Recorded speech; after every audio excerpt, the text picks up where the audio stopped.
Their names are John Miller and his wife, Emily Miller. They are a young couple, married just 2 years ago and recently blessed with a 5-month-old baby girl named Clara. They live in a small apartment in downtown Dayton, Ohio. It's not a big city like New York or Los Angeles, but it's quite busy. John works as a technician for an electronics company, while Emily quit her job as a supermarket cashier after giving birth to Clara. Their life was simple, but John always had a dream: to own his own home. The small apartment they lived in had felt cramped since Clara's birth. The kitchen, which was close to the living room, the nightly noise of cars, and the ever-rising rent often made John anxious. One night, while tucking Clara into bed, John opened a property app on his phone. He scrolled down, looking at the houses with sky-high prices. His eyes landed on an advertisement. John showed it to Emily. "Honey, look at this. It's really cheap, isn't it? Cheaper than the studio apartment we looked at yesterday." Emily stared at her phone screen, doubtful. How could it be so cheap? It seems too good to be true. Could there be something wrong with the house? John chuckled, trying to reassure her. Maybe the owner needs some quick cash. Let's just take a look. It can't hurt. Photos of the house showed it was dated, with faded white paint, but a spacious yard with several mature oak trees. It was located in the Riverside area, about 20 minutes from downtown Dayton. What surprised John was the price, much cheaper than other homes in the area. The following week, they met a real estate agent named Mr. Carson, a middle-aged man in a faded suit. His smile friendly, but his eyes tired. He showed them the house. As their car turned onto the small driveway leading to the house, the atmosphere began to change. The street was quiet, surrounded by tall trees that shaded most of the sunlight. The house stood at the end of the street, somewhat isolated from the other houses. Its white paint was indeed faded, the large windows with thin curtains hanging shabby, and the wooden fence slightly crooked. Emily immediately whispered to John, "I'm not sure. This place looks a little creepy." But John smiled. "I like it. It's quiet, spacious, and cheap." Mr. Carson opened the front door. The hinges squeaked, the characteristic sound of an old, neglected house. As soon as they entered, the smell of dust and dampness immediately hit them. The wooden floors creaked underfoot. But despite all that, the house had potential. A large living room, an old-fashioned fireplace in the corner, and a spacious kitchen with windows overlooking the backyard. Emily carried Clara, walking slowly, occasionally looking around. She stopped near one of the bedrooms and whispered softly, "I don't know why, but this place makes the hairs on the back of my neck stand on end." Mr. Carson smiled faintly, as if used to such comments. "Old houses often have that aura, ma'am. But this one is strong, and the foundation is still sound. It just needs a little renovation and maintenance." Their first night in their new home was relatively quiet. The only sounds were crickets chirping from the yard and the wind rustling the ancient oak trees. John went to bed with a contented smile. Emily still had trouble falling asleep, but she told herself, "Maybe I just need some time to get used to it." Little did she know, it was just the beginning. The first 2 weeks passed quite normally. They grew accustomed to the creaking floorboards, to the lingering smell of old, even after repeated cleanings. Neighbors were rare. The nearest house was about 200 meters away, making them feel completely isolated. That night, around 2 in the morning, Emily awoke to a sound. It wasn't John's voice, nor was it Clara's crying. It was a soft, soft sound, like another baby's cry. Emily reflexively turned to the crib beside the bed. Clara was sleeping soundly. Her breathing was steady, her face calm. But the sound of crying was clear, faint, and coming from nowhere, as if coming from downstairs. Emily patted John's shoulder. "John, wake up. Did you hear that?" John half-consciously moved his head. "Hear what?" "A baby crying. But it's not Clara. It's coming from downstairs or outside the house." John got up lazily and rubbed his face. "Maybe a stray cat or dog. Okay, go back to sleep. I have work tomorrow morning." Emily tried to believe it, but her ears kept picking up the sound. She even stood at the front stairs, straining her ears. The crying stopped abruptly, replaced by a silence more terrifying than the sound itself. The next day, Emily didn't say much. She thought it might just be a hallucination from being exhausted from caring for Clara. But the following nights, the sound returned, sometimes clearer, sometimes as if coming from behind the nursery wall. One morning, Emily mustered up the courage to tell this to a neighbor she met while walking in front of their house. An elderly woman named Mrs. Green lived alone in the house at the end of the street. Her hair was white, her body frail, but her eyes were sharp. "Ah, so you bought the house?" she murmured softly. Emily smiled awkwardly, trying to make small talk. "Yes, we just moved in. The house is a bit old, but it's quite comfortable. It's just," Emily hesitated for a moment, "I often hear a baby crying. Clara is sleeping soundly. Are there any wild animals around here?" Mrs. Green stared at her for a long moment, so long that Emily felt uncomfortable. Then, in a low voice, she replied, "If I were you, I wouldn't stay there for too long. That house has a dark history." Emily paused, the hairs on the back of her neck standing on end. But before she could ask further, Mrs. Green hurriedly closed the door. The following night, the sound of a baby crying was heard again. But this time, Emily didn't just hear it, she saw something. As she opened the door to Clara's nursery, she glimpsed a small figure wrapped in white cloths standing in the corner.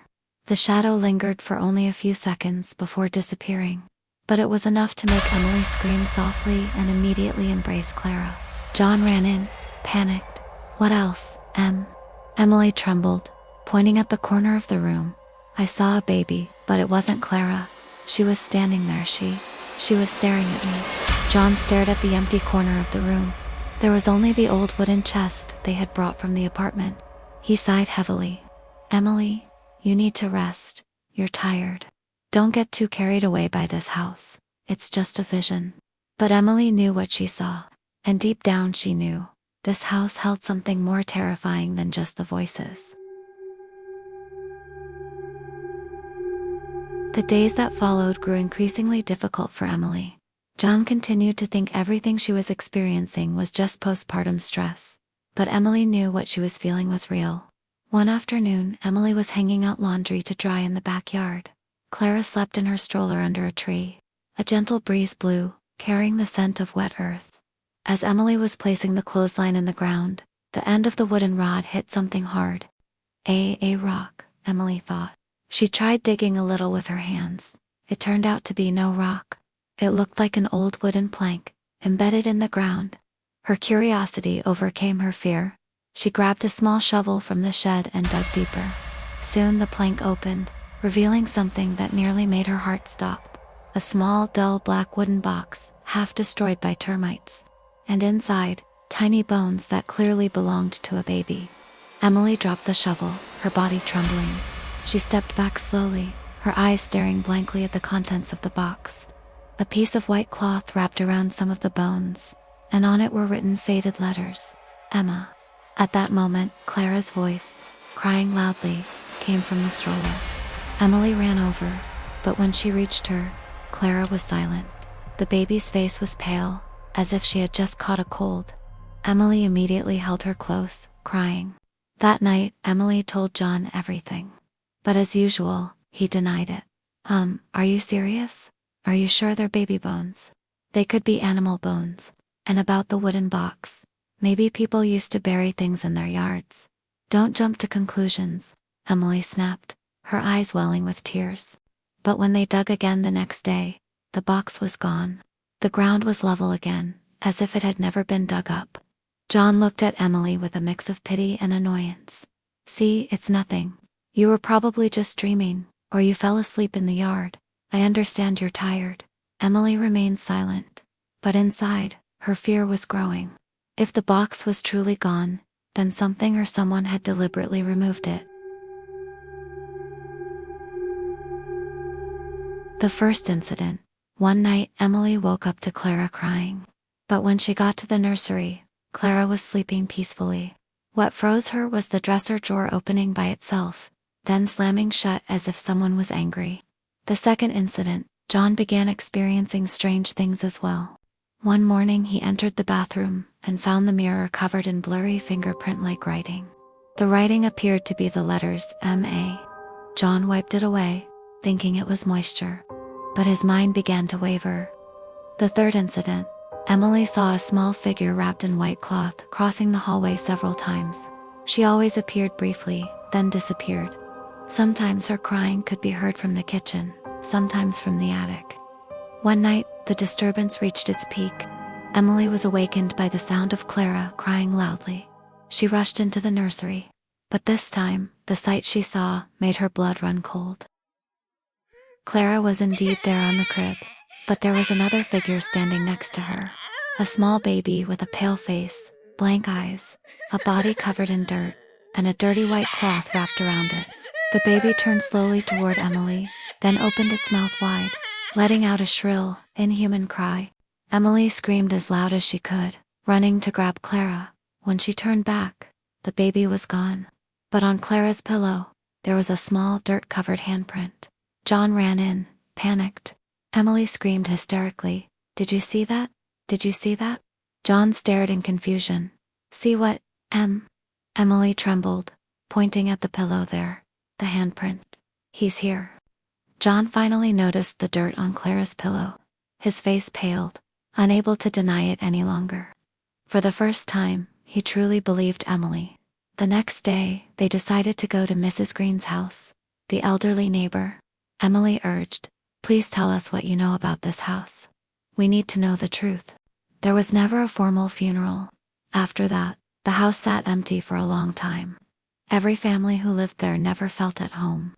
Some ran away in the middle of the night, some got divorced, and worse. John swallowed. Emily gripped his hand tightly. Mrs. Green continued, "If you hear a baby crying, it means Margaret's child's spirit is not at rest. And if you see her, it means you've been chosen. She won't let you go, so is." Mrs. Green stared at them for a long moment, before finally settling into her rocking chair and beginning to tell her story in a low voice. "Many don't know, but that house once belonged to the Anderson family. They lived there in the 1950s. Their mother, Margaret Anderson, lost her newborn baby. Some said the baby was sick and died, but a darker rumor spread that Margaret herself killed the child and buried it in the backyard. That night, Emily and John couldn't sleep. Mrs. Green's words kept ringing in their heads. "If you've seen her, then you've been chosen." John sat in the living room, turning on the TV to calm himself. Emily was in her bedroom, holding Clara and trying to lull her to sleep.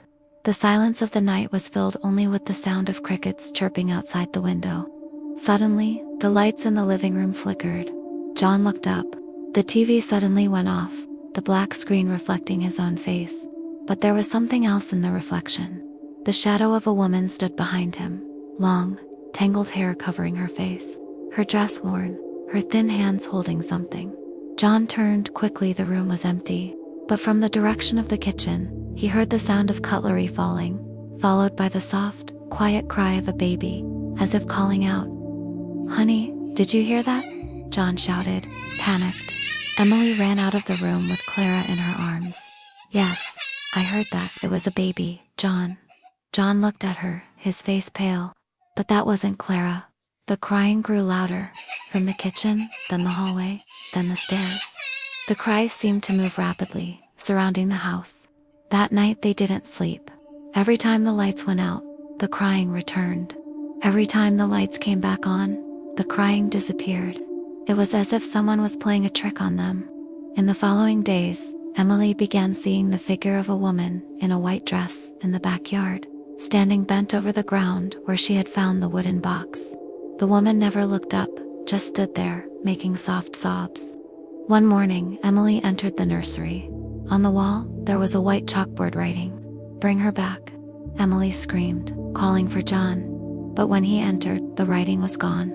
As the days went by, it became clearer. It wasn't just the baby's spirit that was haunting them, but also her mother, Margaret Anderson.